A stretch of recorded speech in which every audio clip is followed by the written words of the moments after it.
Good morning everybody, myself Acharya Vishvendra. कुछ question आपसे discuss करूंगा। तो पहला क्वेश्चन है रोटेटिंग रोड का। एक रोड को एंड के अबाउट ओमेगा एंगुलर स्पीड से घुमाते हैं, तो इसमें जो इंड्यूस ईएमएफ होता है वो B omega R square by 2 आता है। तो अगर आपको वैल्यूज़ दिए हुए हैं मैग्नेटिक फील्ड के, ओमेगा के और आर के, तो यहाँ से ई का वैल्यू 40 पाई वोल्ट आ जाएगा। नेक्स्ट इज़ इसमें आपको यूनिट्स में कंपैरिजन बताना है। तो एक यूनिट है tesla metre square and it is equal to weber which is ऐसा यूनिट ऑफ मैग्नेटिक फ्लक्स। तो ये यूनिट में कंपैरिजन है। Next question is dimensional formula of magnetic flux.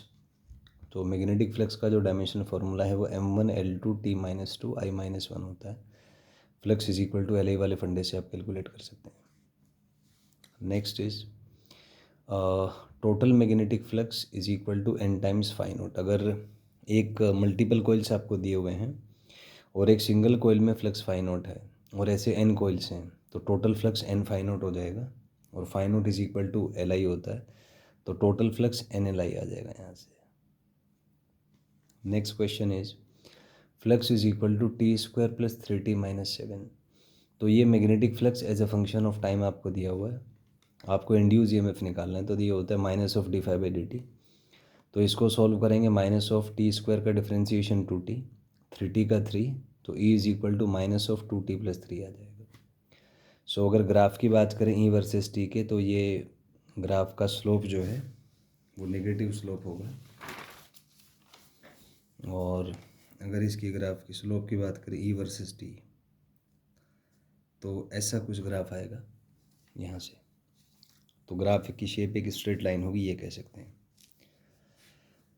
Next question is हमें चार्ज निकालना है। तो हमें पता है कि जो चार्ज एसी सर्किट में जो चार्ज पास करता है उसको हम फ्लक्स से रिलेट कर सकते हैं as charge is equal to ΔΦ/r। तो यहाँ से जो फ्लक्स में चेंज है उसको ΔQ/r लिखा जा सकता है। ΔQ जो चार्ज है उसको इंटीग्रेशन ऑफ IDT लिख सकते हैं। तो यहाँ से डेल्टा फ्लक्स का वैल्यू इंटीग्रेशन IDT/r आ जाएगा। इंटीग्रेशन IDT मतलब एरिया अंडर ग्राफ होता है।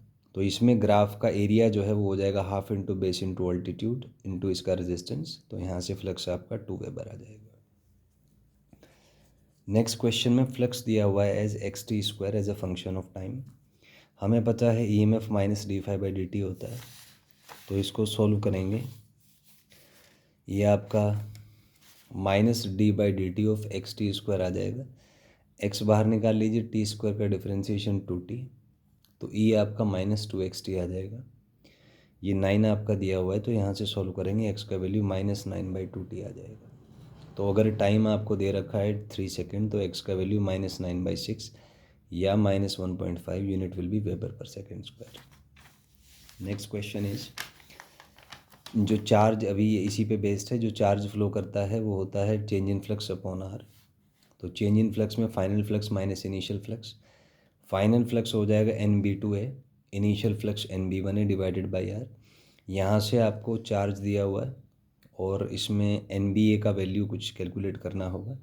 तो यहाँ से आप इसको सॉल्व करेंगे, AR और N दिया हुआ है, तो आफ्टर कैलकुलेशंस B का जो वैल्यू है वो 1 वेबर पर मीटर स्क्वायर आप निकाल सकते हैं।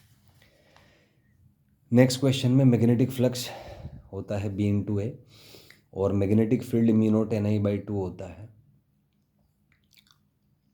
इनटू एरिया कर दीजिए एंड्स पे, क्योंकि मैग्नेटिक फील्ड दिया हुआ है। तो इसको आप सोल्व करेंगे, यहाँ से n² आपका 10 आ जाएगा।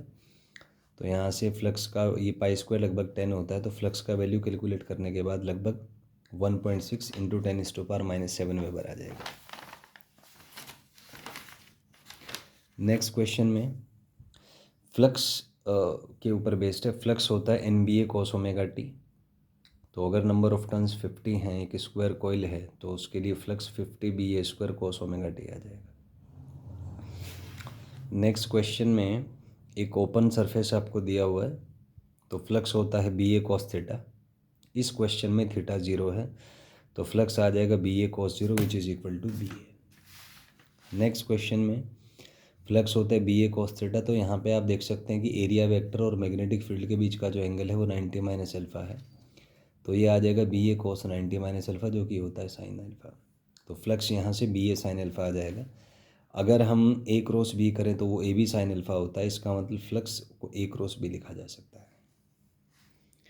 Next question is flux is B dot A dot product पे है, तो यहाँ से आप फ्लक्स कैलकुलेट कर सकते हैं, दोनों का प्रोडक्ट कर दीजिए तो यहाँ से 15 × 10⁻⁴ वेबर आ जाएगा।